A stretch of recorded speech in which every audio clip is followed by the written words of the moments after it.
Treasure Hunting Weekend, mga katiyats, narito kami sa isang lugar ng ating katiyats na nakuhaan daw ito ng isang box na maliit lamang. Nasa ibabaw ng falls ang lugar ng nakuhaan. At kung ganun ay meron pang kasama ito.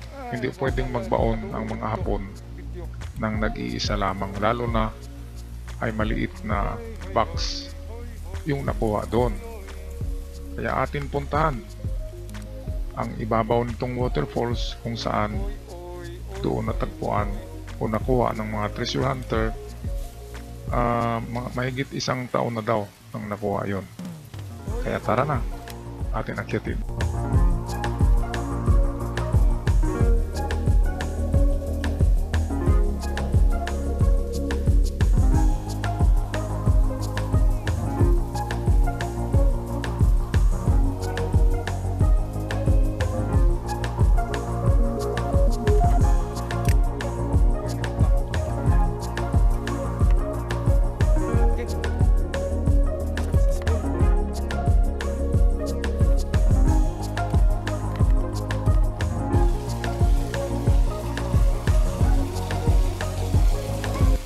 Shout out sa ating mga katiyats dyan sa Bayabas, sa Tandag, Surigao del Sur, sa San Miguel, sa Magruyong.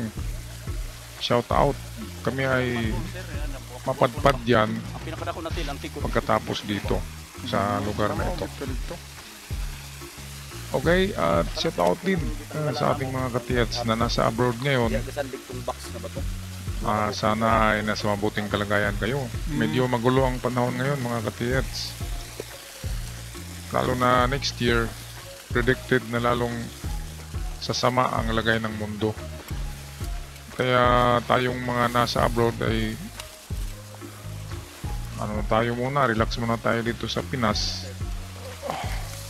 Baka mayroong talagang masamang mga events na mangyayari by next year. Treasure hunting na lang tayo dito. At saka na tayo babalik sa labas kapag lilipas na tong gulo na pangdaigdigang gulo, ang pinipredict na World War III. So ito na yung binabagsakan ng tubig. Diyan bumabagsak sa baba. Nandito pa rin kami sa itaas ng falls. At meron pa rin siyang mga butas na malalim. Ito maliliit lang pero malalim.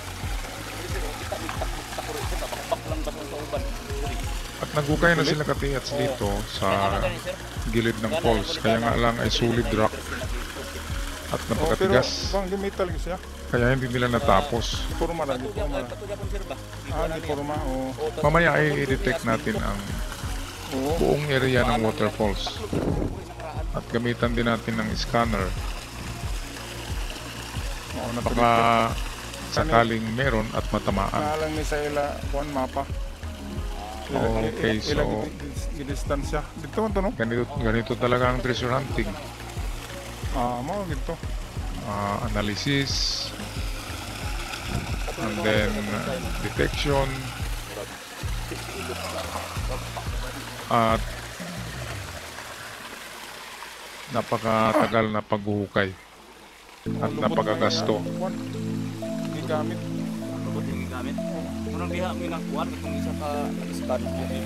Alright, so ito kami sa itaas pa rin to na portion.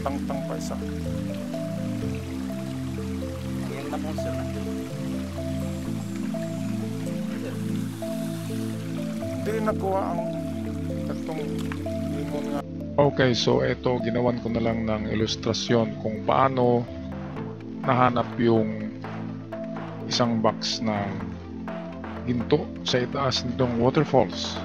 So ito ang sabi ni katiyats ay 3 magka-triangle ito na butas.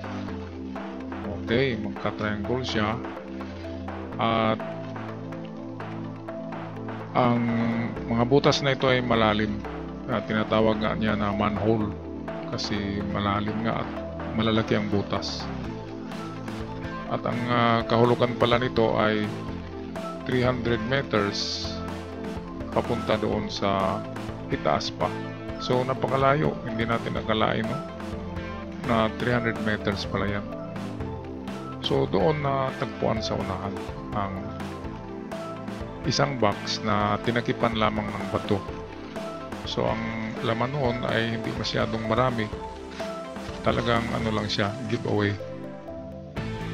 Ang ano nito, ang big deposit ay nasa gilid ng falls na kung saan ay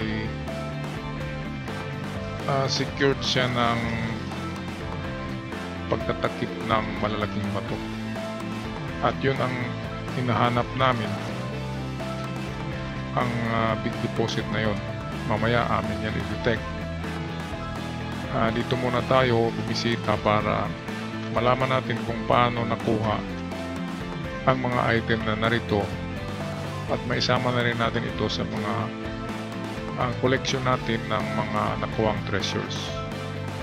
Okay, so 300 meters, huwag kalimutan, galing sa itaas ng waterfalls ay pwede kayong maghanap sa pinakamalayo na distansya, 300 meters. Ito, minsan ko lang nabanggit itong mga ganitong distansya, pero hindi natin akalain na malalayo talaga. Malayong malayo siya.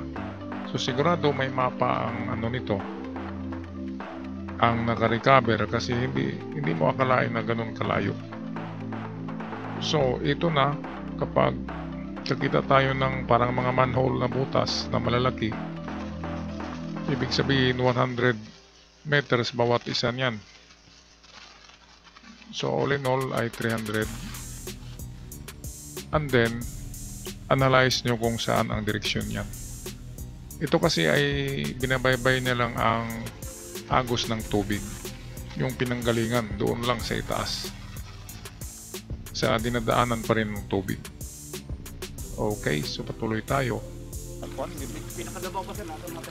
At meron palang masamang nangyari sa nakakuha ng treasures, mga katiyats. Ayon dito sa ating kaibigan ay namatay daw within a year lang, yung taon lang na yun. Within that year, nung taon lang na yun ay namatay ang nakakuha. Bakit kaya? Well, merong tatlong teorya dyan kung bakit namamatay ang mga nakakuha ng treasures. Una dyan ay hindi siya nakakatulog dahil natatakot siya at very excited kung anong bibilhin, kung paano niya ibenta, kaya namamatay siya.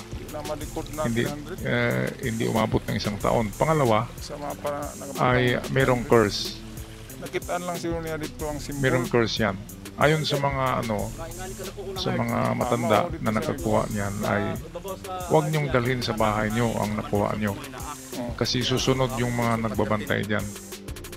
Doon niyo dalhin sa hindi niyo bahay. So pwede kayong uupa or mag-rent ng apartment.